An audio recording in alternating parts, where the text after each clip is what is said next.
Il y avait une phrase dans un spectacle que j'ai joué qui s'appelle Clémenceau. Il disait qu'est-ce que le bonheur? Il dit le bonheur, c'est un équilibre d'inquiétude. Tu vois, c'est toujours être dans l'équilibre. Alors parfois on va trop à l'excès de l'âme, il faut se pardonner et revenir un peu. C'est essayer comme ça parce que la vie de restriction, elle n'est pas non plus très intéressante. La vie d'excès, elle est difficile aussi. Donc tu vois, c'est un équilibre comme ça, je crois. C'est pas mal. Est-ce que tu penses déjà à ton prochain spectacle? Alors, bien sûr que ça va continuer le cul, mais est-ce que tu as déjà des idées? Est-ce que tu fais quelque chose? J'aimerais faire un spectacle dans le train. Pas dans un train, mais où je fais plein de personnages qui sont dans le train. Parce que c'est vraiment un moyen de locomotion pour aller d'un point A à un point B qui est le meilleur écologiquement parlant. C'est ce qu'ils nous disent à chaque fois à la SNCF. Mais alors, le prix des billets, c'est une catastrophe. Ils nous ont fait des Ouigo, où c'est un siège de PC1 pour les Parisiens. T'es perpendiculaire, t'es comme ça. Ils t'ont dit, il est pas cher, le train. Ne vous inquiétez pas, tu as des billets à 298 € parce que c'est la veille de Noël et qu'ils savent qu'on va raquer parce qu'on veut aller voir notre grand-mère ou notre maman pour les fêtes de Noël. À l'intérieur de ça, le Ouigo, il est dégueulasse, il est bleu et rose. Si tu as soif, tu peux pas boire. Parfois, tu as des 8 heures de retard. Les mecs, qui te filent une barquette, on parlait de bien bouffer. Et tu as des espèces de coraya dégueulasses. On te fait croire que c'est du crabe. Et qu'on te dit, bah tiens, avec une bouteille d'eau cristalline, désolé, hein. Bah désolé. Bah ouais, frérot, j'ai payé 283 €. Il y a 8 heures de retard. Ils te disent, pour le remboursement. Alors, vous allez devoir passer par un site internet. Mais tu te dis, mais. Donc, c'est vraiment un endroit qui devrait être hyper simple. Et bah, comme partout, ils te niquent. Tu vois, ils te niquent dans les prix. Le mec est pas sympa. Maintenant, pour rentrer, ils ont fait, tu sais, comme dans le métro, là, tu sais, le billet, ils te le bipent.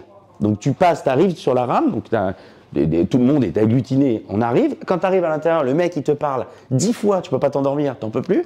Et après, il passe, et quand tu dors, il te réveille comme ça. Il te fait, toi, tu fais, je me suis endormi, qu'est-ce qui se passe? Le billet, mais ça fait 3 fois que tu me fais bip. Et tu vois, et je trouve que c'est un endroit où je peux faire vivre des personnages qui vont exister. Ça me fait énormément rire. Attention, cette petite nappe. Et ça te prend combien de temps pour écrire un spectacle? Ça dépend. Si tu es inspiré, ça prend 1 heure. Mais ça peut être 1 heure où après c'est très mauvais, tu jettes tout. C'est très, très aléatoire. Mais ça fait longtemps que j'y pense, donc je pense qu'il peut aller vite, ce spectacle. Et après, tu le rôdes, parce qu'un truc que tu penses drôle, t'arrives, personne rit, tu dis merde, ça là, j'ai mis 3 mois à l'écrire. C'est pas drôle, allez, casse-toi. Donc, de toute façon, la création, c'est très excitant et très ingrat. Parce que t'es jamais sûr. Tu doutes en permanence. C'est compliqué. Après, moi, j'écrirai jamais sur une affiche de spectacle en rodage, parce que je trouve que c'est pas que ça regarde pas le public. La personne paye sa place, c'est pas pour lui dire attends, je teste un truc sur toi, d'accord, on verra si ça marche. Je suis pas trop là-dedans.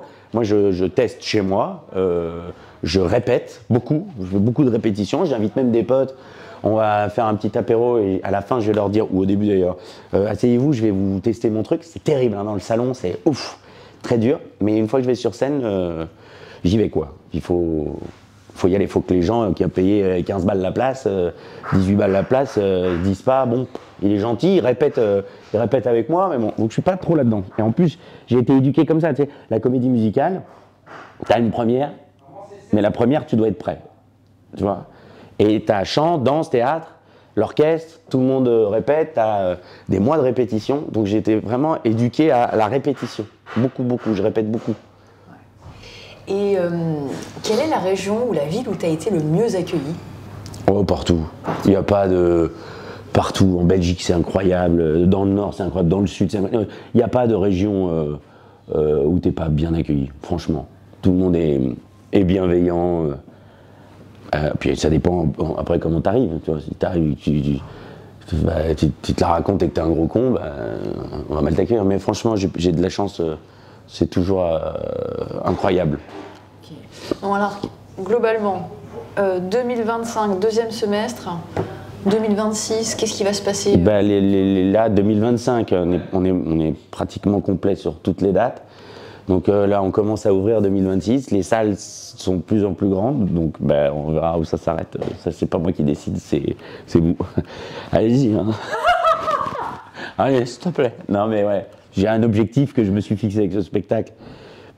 On va voir si je l'atteins, on verra. Si je l'atteins pas, c'est pas grave. D'accord. Bah non, d'avoir de l'ambition, c'est génial, mais c'est pas une fin en soi. Plus jeune, j'étais vraiment dans il faut que je réussisse, il faut que j'aille. Et je suis vraiment là-dedans, j'ai lâché prise totale. Mais le but, c'est de faire rire les gens et de transmettre des émotions. C'est mon seul objectif. Après. C'est quoi ton rêve le plus fou alors, ton objectif ultime entre guillemets? Bah, c'est bateau de dire ça. J'ai envie de faire du cinéma, évidemment. Évidemment que j'ai envie d'amener ce spectacle à l'Olympia et de faire une tournée de Zénith parce que je pense que ce spectacle a la capacité d'être un show et que techniquement on peut aller loin. Tu vois, même avoir un orchestre sur scène, on peut vraiment aller très loin avec ce spectacle. Donc c'est évidemment, ce serait l'objectif. Mais mon plus gros objectif, c'est que mon fils soit passionné. C'est pareil con, hein. Mais c'est ça l'objectif premier de ma vie, c'est de réussir à mon fils. Et c'est vraiment pas pour faire bien, tu vois. C'est de réussir à le passionner, parce qu'on passe 90% de notre temps à travailler. Donc s'il n'est pas passionné par son travail, j'aurais vraiment l'impression d'avoir échoué. Parce que c'est à moi de lui ouvrir les portes en disant « Qu'est-ce que t'aimes ?» T'aimes jardiner, mais putain, fais-en ton métier. Tu vois, paysagiste, t'aimes la mécanique, c'est génial, tu vois. C'est d'ouvrir ça.